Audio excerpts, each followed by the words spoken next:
Shuri was trying to recreate herbs after all herbs in Wakanda were burnt by Njidaka or Killmonger. T'Challa was critically ill right now. He needed the herbs soon. Shuri tried to use all technologies in Wakanda, but she failed. The Queen Ramonda came to tell her that T'Challa had passed away. All people of Wakanda and all relatives of T'Challa were deeply saddened by his death. They took the Black Panther to his last resting place.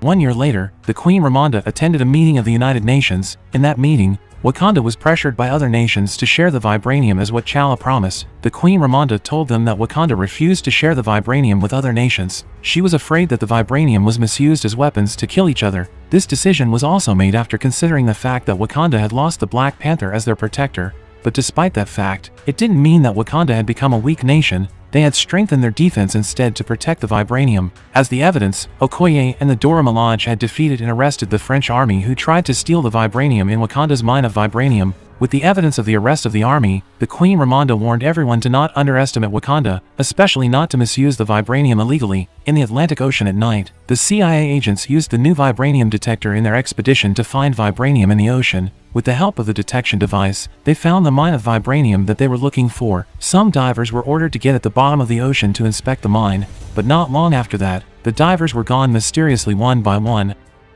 A few minutes later, a sound of singing came from the bottom of the ocean. The sound hypnotized all members of the ship's crew to jump into the ocean. After that, some mysterious blue-skinned people climbed the ship and killed all CIA agents there. Hundreds of people were killed in that incident. Only the leader of the expedition, Valentina, who managed to save herself. After that incident, the CIA agents accused Wakanda as the killer in that mass killing.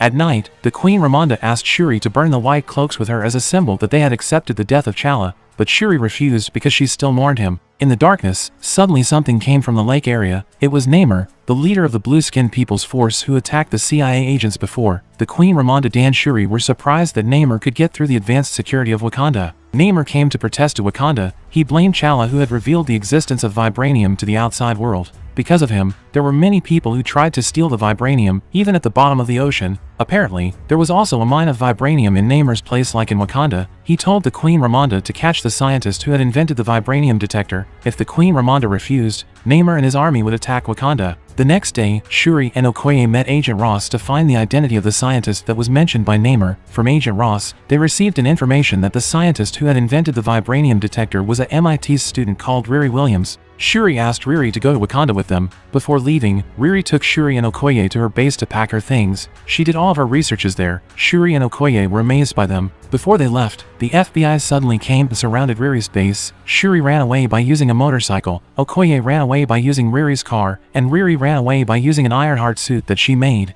When they managed to escape from the FBI, they were suddenly attacked by Namor's army.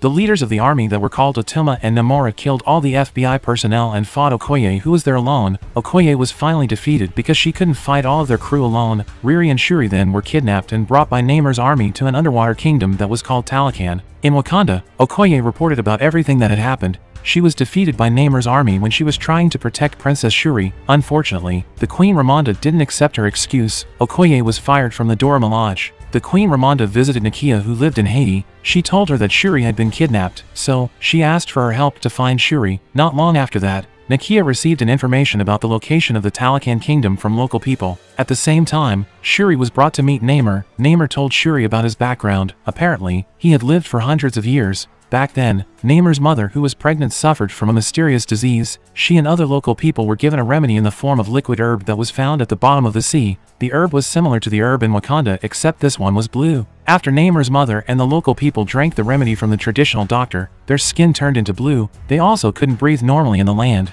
Because of that, Namor was given birth to in the ocean. He was the first person who was born after that mysterious incident. Namor grew as a special child. He was gifted with a special superpower and small wings on his legs. Before Namor's mother died, she said that she wanted to be buried in her village. Because of that, Namor and others came to the land to bury his mother. But when they arrived at the village, they were surprised to see many villagers were being enslaved by the Spanish colonial army. Namor was furious to see that, so he killed all of them.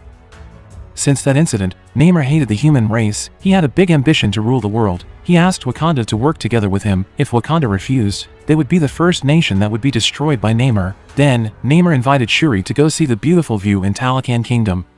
He also gave Shuri a bracelet because she was the first human who saw the Talocan kingdom. During their conversation, Namor suddenly received a call from the Queen Ramonda. Turned out it was only a strategy. After Namor left, Nakia came to rescue Shuri and Riri. What Nakia had done was seen as a war declaration by Namor. He gathered his army to attack Wakanda. In Wakanda, people lived their life peacefully. M'Baku was patrolling the area and Nakia was meeting Okoye. Not long after that, Namor and his army broke down the defensive wall of Wakanda. They attacked Wakanda from many directions that caused difficulties for them. The Queen Ramonda then ordered her army to evacuate all people who survived from that attack. M'Baku was trying to fight Namor's army, but he was finally defeated by Namor.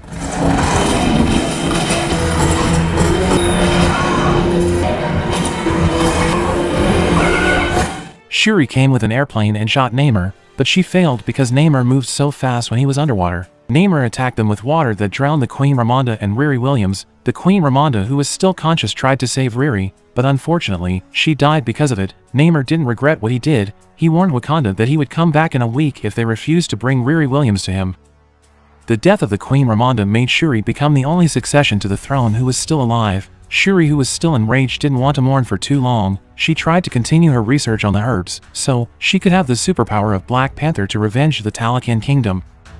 Shuri used a piece of bracelet that Namor gave her. She thought the bracelet was also made by herbs. Shuri and Riri worked together to create various weapons. Shuri finished the new suit of the Dora Milaje, which was equipped with many weapons and defenses. Riri also tried to upgrade the Ironheart suit so it could be used in the battles. Shuri's effort wasn't useless. She finally found the right formula to regrow the herbs. Nakia dissolved the herb and gave it to Shuri. According to the tradition, Shuri was sent to the world of the ancestors, but she didn't find the Queen Ramonda there. Instead, she found her cousin, Killmonger. Shuri was surprised and mad when she met Killmonger. She felt like she was left by her ancestors. She also despised Killmonger, but Killmonger told her that they met there because they were the same. They both had a big ambition to take a revenge. Killmonger also told her that all former Black Panthers were weak people. He burnt all the herbs so there wouldn't be the next Black Panther, but now he saw a strong Black Panther in Shuri. After that, Shuri woke up and became mad because she didn't meet her ancestors. Nakia thought that their experiment had failed, but turned out Shuri already had the Black Panther superpower.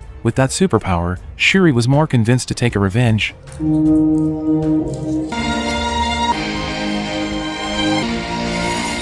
The princess! M'Baku disagreed with Shuri's decision at first, but Shuri didn't want to listen to him. The next day, the army of Wakanda prepared themselves to attack the Talocan kingdom. They were heading to Talocan by using a ship. As they arrived in the middle of the ocean, Shuri lured Namor and his army to go to the surface of the water. The battle between two kingdoms finally began. In the beginning of the battle, Wakanda attacked Talocan relentlessly. They just realized that there was a lot of members of Talocan's army. From other directions, Riri with her Ironheart suit and Shuri with her Black Panther suit fought Namor directly. Shuri managed to trap Namor by luring him to get into the airplane that she had prepared to dry out Namor. Shuri planned to take Namor to a desert so they could have a fight there. After finding out that Namor had been caught, M'Baku ordered the Wakanda army to retreat, but Namor blew their ship machine up so they couldn't go anywhere.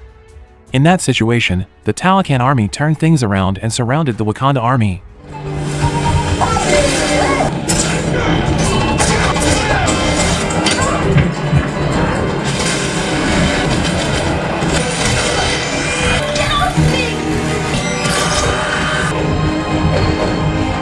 At the same time, Namor and Shuri got into a fierce battle in a hot desert. Namor was powerful. He still could fight and stab Shuri with a spear. After that, Narmo tried to return to the ocean because he badly needed water. Shuri managed to take the spear out of her body and burn Namor's body. Wakanda forever!